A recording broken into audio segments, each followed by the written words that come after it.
The air in my suburban home feels heavier today, thick with the scent of lilies and the quiet hum of a life paused. I'm Clara Hensley, 36 years old, standing in the kitchen where I used to cook with my father, Henry, staring at a sink full of dishes I haven't touched since he passed. It's been 3 days since his funeral, and I thought the hardest part would be learning to live without his laughter, his steady hand guiding mine through a recipe, or his voice calling me kiddo over the phone. I never imagined the real heartbreak would come from the man I'd promised to share my life with, James. 8 years ago, I met James at a charity gala my father hosted in the city. Henry had started small, flipping burgers in a roadside diner. But over decades, he'd built Hensley's Hearth, a chain of cozy restaurants known for comfort food and warm service, into a $35 million legacy. That night, the ballroom glittered with string lights and clinking glasses, all to raise funds for a local food bank. I was managing the event, clipboard in hand, when James took the stage as the keynote speaker. He was confident, his dark hair catching the spotlight, his smile disarming as he spoke about community and giving back. I remember the way my heart skipped when he found me later, offering a glass of wine and a quip about my military precision with the schedule. "You're the real star here," he'd said, and I'd blushed, flattered by the attention. The next week, over pancakes at Henry's favorite diner, I told my father about him. "He seems solid," Henry had said, his fork hovering over a drizzle of syrup. His gray eyes, sharp even then, studied me. "But Clara, remember? Some people shine under stage lights and dim in real life." I'd brushed it off with a laugh. Henry was protective, always had been, especially since Mom died when I was 18, leaving just the two of us to navigate the world. He was my anchor, my advisor, the man who turned a single stove into an empire. I trusted his judgment, but James felt like a spark I couldn't ignore. We married 2 years later, a quiet ceremony in a garden, with close friends and family. Henry walked me down the aisle, his suit crisp, but his eyes misty, whispering, "You're my best dish, kiddo," as he handed me off. James's mother, Margaret, or Maggie, as she insisted I call her, sat in the front row, her designer dress impeccable, her lips pursed in a permanent frown. "She's nice," I'd overheard her murmur to James at the rehearsal dinner, "but she doesn't look like she could run a business." I tried to win her over. Flowers on Mother's Day, invitations to Sunday brunches. But Maggie's chill never thawed. James always waved it off. "She's just particular," he'd say, kissing my forehead. I let it go. 6 years passed, and Henry's health began to fade. The cancer crept in slowly at first, a shadow on a scan, then roared through him faster than any of us could brace for.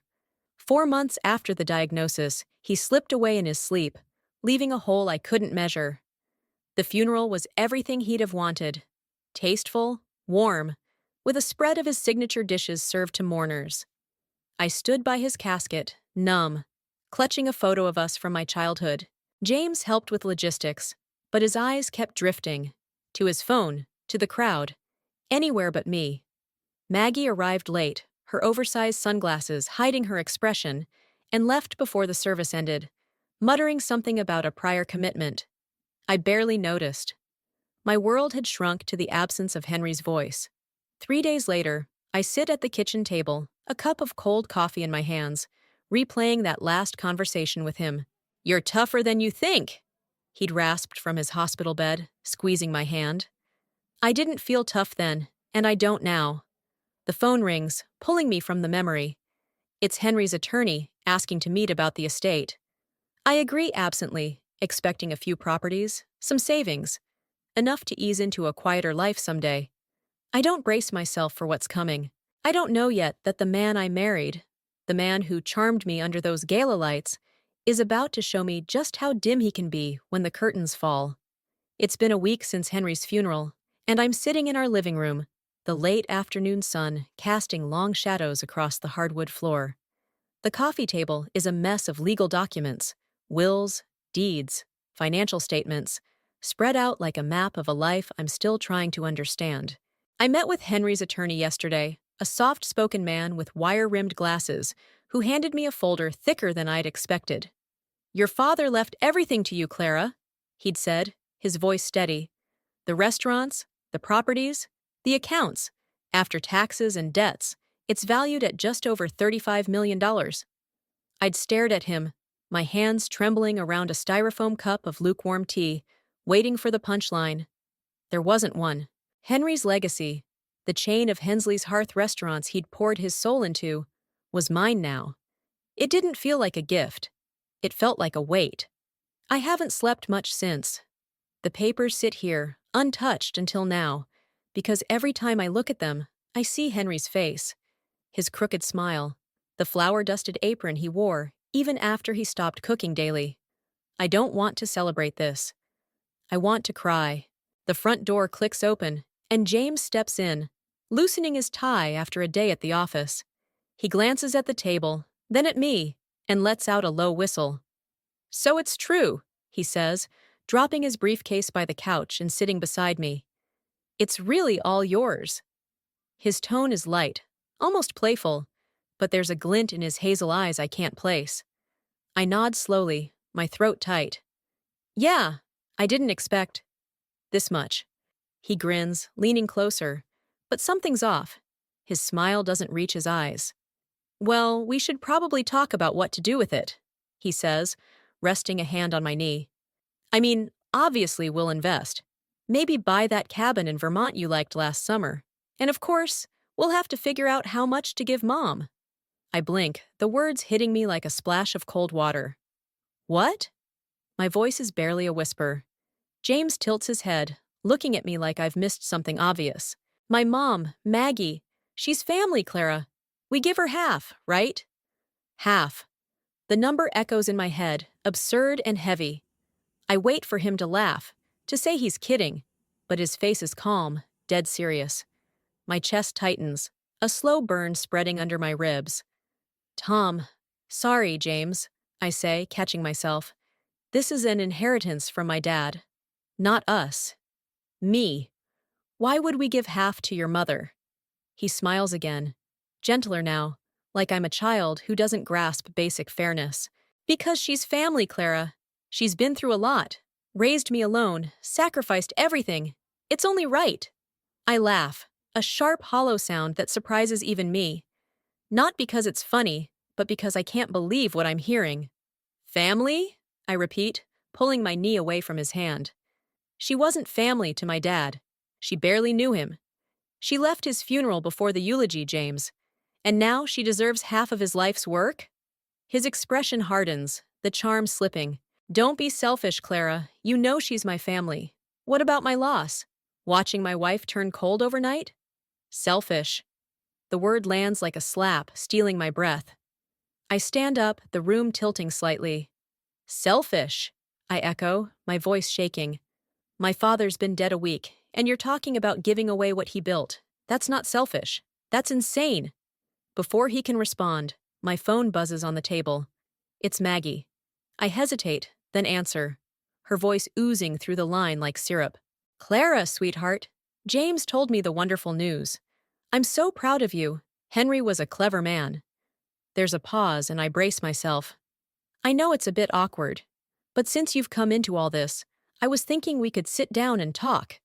I've got an idea, a joint venture. One of the restaurants could use a fresh start under my management. Something small, tasteful. I press the phone harder against my ear, my free hand curling into a fist. "You want to talk numbers, Maggie? My father's barely cold." She clicks her tongue, unfazed. "He'd want you to take care of family, dear. That's what good daughters and wives do." Something snaps inside me, a thread I didn't know was stretched so thin. "With all due respect, Maggie, you're not my family, and you're not entitled to a dime of this." I hang up, my hands trembling, and turn to James. He's watching me, jaw tight, and I realize this isn't just about money. It's about control. And it's the first crack in a facade I've been too blind, or too broken, to see through until now. The hum of the refrigerator fills the silence in my home office, a small room off the kitchen, where I've started retreating since that night with James. It's been 10 days since Henry's funeral, and the legal papers are locked in a drawer now, secured with a key I keep on a chain around my neck. The weight of it against my chest is a constant reminder of my father's trust and of the vultures circling it. I sit at the desk, staring at a grainy feed on my laptop screen. 2 days ago, I took my lawyer's advice and installed hidden cameras. One in the office, one by the front door, another in the living room. If you live with someone who thinks they deserve half of everything, he'd warned, adjusting his glasses. Protect yourself. I'd nodded, though the idea made my skin crawl. Now I'm glad I listened. It started with James. After our fight about Maggie, he'd gone quiet for a day, brewing coffee the next morning like nothing happened, kissing my cheek with a forced smile. I didn't buy it. Then yesterday, he came home late, his tie askew, and dropped a bombshell over dinner. I lost my job today, he said, poking at a plate of reheated lasagna. Budget cuts. It's rough out there. His voice was casual, but his eyes darted to mine, searching. We'll need to lean on the restaurants for a while, Clara. You know, support the family. I froze, fork halfway to my mouth. Support the family. The words echoed Maggie's pitch, and a cold knot twisted in my stomach. When did this happen? I asked, keeping my tone even. This afternoon, he said, shrugging. It's fine. We've got your inheritance now. I didn't argue. I couldn't, not yet. But that night, I couldn't sleep. His story didn't add up. James hadn't complained about work in months, and he'd been out late too often for budget cuts to feel sudden. So this morning, I called a private investigator, a friend of Henry's attorney, discreetly from the back porch. Check his employment status, I'd said, my voice low. I need to know the truth. By noon, I had an answer. James hadn't been fired. He'd quit 3 weeks ago, right after Henry's diagnosis worsened, claiming he'd landed a better gig. There was no gig. He'd been banking on my restaurants all along. My hands tremble as I close the PI's email, anger simmering beneath my ribs. But it's the camera footage that pushes me over the edge. I'd left the house an hour ago to pick up groceries, deliberately, to test them. And now I'm watching what happened while I was gone. The office camera shows Maggie slipping in through the back door, her silver hair pulled into a tight bun, a folder tucked under her arm. She doesn't knock, doesn't call out. She heads straight for my desk, glancing around like a thief, then pulls out a pen and a document. I zoom in. It's a contract, handwritten, with Hensley's Hearth, scrawled at the top, and my name in block letters. She's forging my signature, her movements quick and practiced, pausing only to check her phone. My breath catches. She's trying to claim one of the restaurants as her own. I slam the laptop shut, fury boiling over. But I don't cry. Not this time. I grab my phone and call the lawyer again. She's forging documents, I say, my voice steady despite the rage. I've got it on video. He exhales sharply. Good. Move half the estate into a trust now, untouchable in a divorce, and start documenting everything. I agree, then spend the afternoon at the bank, transferring funds while my heart pounds. When I get home, James is on the couch, scrolling his phone. Where were you? He asks, not looking up. Errands, I lie, slipping the key necklace under my shirt. That night, I confront him. Maggie was here today, I say, leaning against the doorway. She tried to forge my signature on a contract. He doesn't flinch, just sighs, rubbing his temples. She's just excited, Clara. It's a lot of money. People get curious. Curious? I snap. She's stealing, James, and you're lying about your job. You quit weeks ago. His head jerks up, eyes narrowing. You're paranoid. I'm trying to help us, and you're turning into a control freak. I step closer, voice low. I'm not a control freak. I'm a widow's daughter who's done being played. He storms out, slamming the door, and I lock it behind him. Alone, I sit at the desk, replaying the footage, the PI's report burning in my mind. This isn't my marriage anymore. It's a battlefield. And I'm not grieving now. I'm planning. The downtown cafe buzzes with midday chatter, the clink of cups and hum of conversation, a stark contrast to the storm brewing inside me. I sit at a corner table, my back to the wall, a full view of the glass door ahead. It's been 2 weeks since I caught Maggie on camera forging that contract. 2 weeks since James stormed out after I called him on his lies. I've spent every day since preparing, moving half the restaurant chain's value into a trust, untouchable by law, and gathering evidence with a meticulousness Henry would have been proud of. Audio recordings of James's guilt trips, screenshots of Maggie's manipulative texts, the PI's report on his fake job loss, and that damning video of her at my desk. It's all on a flash drive in my bag, next to the divorce papers my lawyer drafted. Today, I end this. James walks in 5 minutes late, his dark hair mussed, his forced smile flickering as he spots me.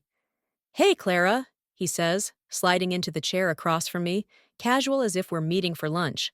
"What's this about?" I don't waste time. I pull the envelope from my bag and slide it across the table, the paper whispering against the wood. "Divorce papers," I say, my voice calm, steady. His smile twitches, then fades. "What's this?" he asks again, fingers hovering over the envelope like it might bite. "Exactly what it looks like," I reply. "I'm done, James." He laughs, a cold, brittle sound, and leans back, crossing his arms. "You're serious? Over money?" I meet his gaze, unflinching.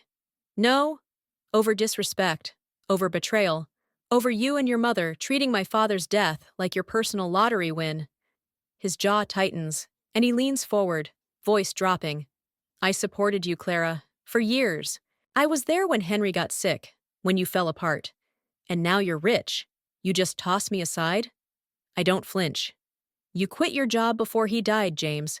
You lied about losing it to guilt me into handing over the restaurants. You didn't support me. You positioned yourself." His eyes narrow, but I'm not finished. I pull the flash drive from my bag and set it beside the envelope.